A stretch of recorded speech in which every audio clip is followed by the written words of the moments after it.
अगर घुसपैठी 11 साल के बाद ढूंढ रहे हो आप, तभी मैंने कहा ये एसआईआर नहीं है, एनआरसी।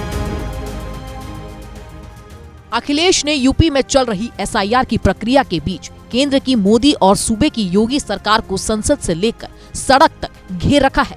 लोकसभा में चुनावी सुधारों पर बोलते हुए एसआईआर की पोल खोलने वाले अखिलेश यादव ने अब सरकार पर यह कहते हुए एक बड़ा हमला किया है कि अगर घुसपैठिए हैं तो सरकार को इस्तीफा देना चाहिए, क्योंकि आप 11 साल बाद घुसपैठिए ढूंढ रहे हो।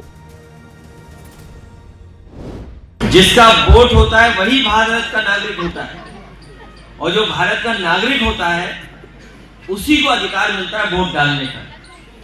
ये सोची समझी रणनीति, साजिश, षड्यंत्र है कि एसआईआर के बहाने ये लोग एनआरसी कर रहे हैं और तमाम लोग छूटते जा रहे हैं।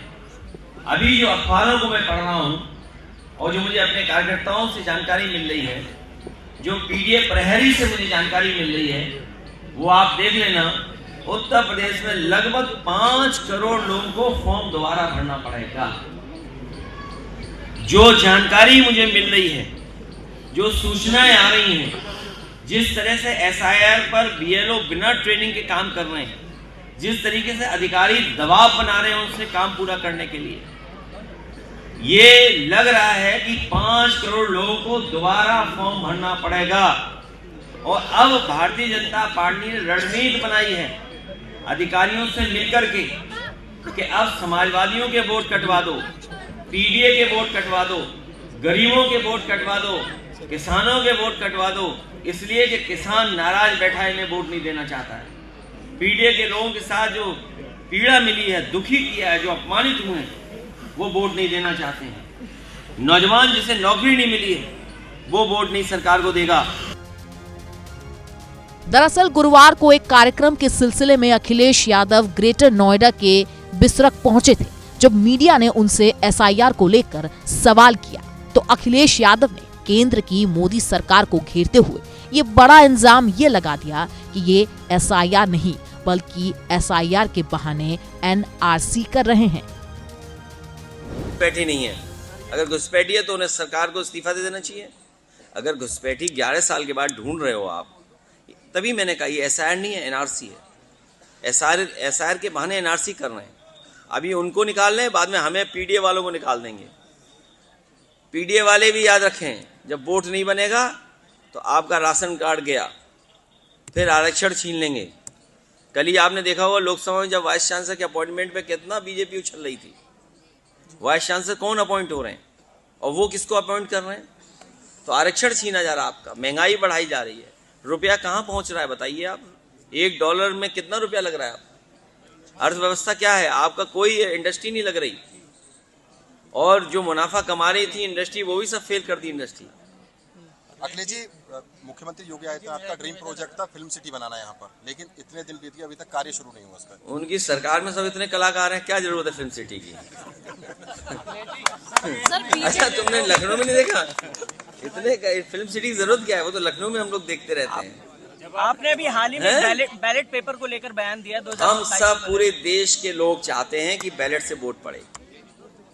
देखिए, अगर सबसे बड़ा सुधार अगर हो सकता है लोकतंत्र को बचाने के लिए, लोकतंत्र को बचाने के लिए सबसे बड़ा सुधार अगर कोई हो सकता है तो वो सुधार हो सकता है बैलेट से वोट पड़े।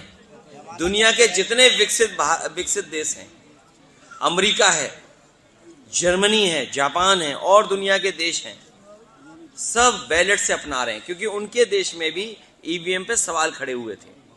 और जर्मनी के सुप्रीम कोर्ट, जो सबसे बड़ा कोर्ट है, उसका ये ऑर्डर है कि अगर ईवीएम से वोट पड़ता है तो वो अनकॉन्स्टिट्यूशनल माना जाएगा।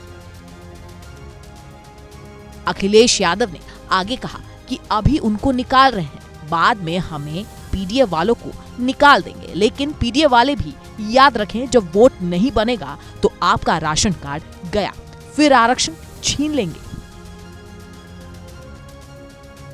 वंदे मातरम पर सदन में हुई चर्चा का जिक्र करते हुए अखिलेश यादव ने केंद्र की मोदी सरकार को घेरते हुए कहा, लेकिन ये राष्ट्रवादी पार्टी वाले लोग नहीं हैं, ये राष्ट्रवादी पार्टी के लोग हैं, ये हर जगह विवाद ढूंढते हैं। वंदे मातरम वो क्रांतिकारियों का गीत रहा जिसने हमें आपको जोड़ा। हम आप सब लोगों के जो पूर्वज रहे जिन्होंने आजादी दिलाई, वंदे मातरम, इनकलाब जिंदाबाद, जय हिंद का नारा देकर के, और राष्ट्रपिता महात्मा गांधी और तमाम क्रांतिकारी भगत सिंह जी से लेकर के और सुभाष चंद्र बोस जी से लेकर के बहुत बड़े पैमाने पे जो क्रांतिकारी लोग रहे, उनके रास्ते पे चल करके हम लोग आज़ादी दिलाई है। लेकिन ये राष्ट्रवादी पार्टी वाले लोग नहीं हैं, ये राष्ट्रवादी पार्टी के लोग हैं। ये हर जगह विवाद ढूंढते हैं कि विवाद कैसे हो जाए। सर आपकी सरकार गांव में बड़ा गांव माना जाता है, यहाँ जमीन अधिग्रहण कर ली है, लेकिन यहाँ रोडों पर चलने के लिए जगह नहीं है। आपकी सरकार आएगी, आप क्या करेंगे सर? जो आप सुझाव दे दो वो कर देंगे। ऐसा नहीं देख ली मैंने, 2 गली देख ली, 3 गली देख लेंगे, लेकिन नहीं, नाबालिग से एसआईआर का काम करा नहीं, वो अभी नहीं।